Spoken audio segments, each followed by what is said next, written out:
সাথী, আমি আসছি।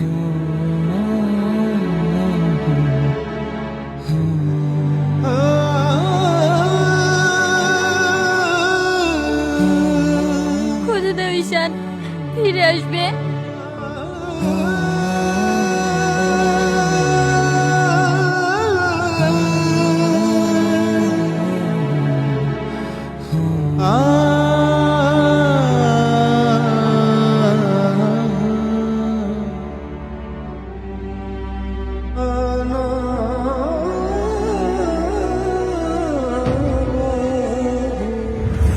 Order order my lord, এই যে মানুষটাকে দেখছেন, ও একটা দেশদ্রোহী। আমাদের দেশের সাথে বিশ্বাসঘাতকতা করেছে। ও শত্রুদের সাথে হাত মিলে আমাদের 5 জন আর্মি অফিসারকে খুন করে পালিয়েছিল। সব মিথ্যে কথা চলছে। আমি ওদেরকে মারিনি।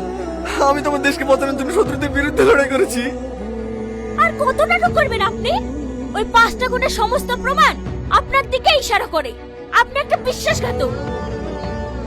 আপনারা দয়া করে আমার কথাটা বিশ্বাস করুন। এতে বিশ্বাস করার কিছু নেই মাই লর্ড।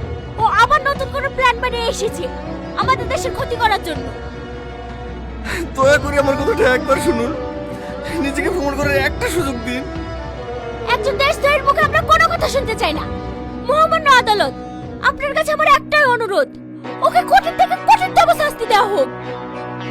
বলুন আপনার কি বলার আছে। I objection my lord. Objection over ruled. বলুন আপনি কি বলতে চান। সেদিন বর্ডারে আমরা 6 জন ছিলাম। শত্রুপক্ষরা আমাদের দিকে এগিয়ে আসছিল। ক্যাম্প থেকে দূরে থাকার কারণে আমাদের কাছে কোনো ব্যাকআপও ছিল না। আমরা সেদিন অসহায়ের মতো 6 জন মিলে শত্রুদের সাথে লড়াই করতে থাকি।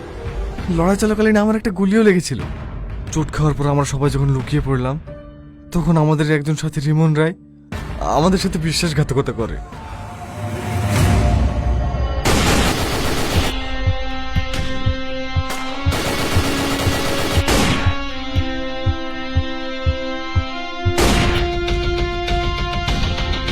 ক্যাপ্টেন রোহান, আমাকে খবর দাও।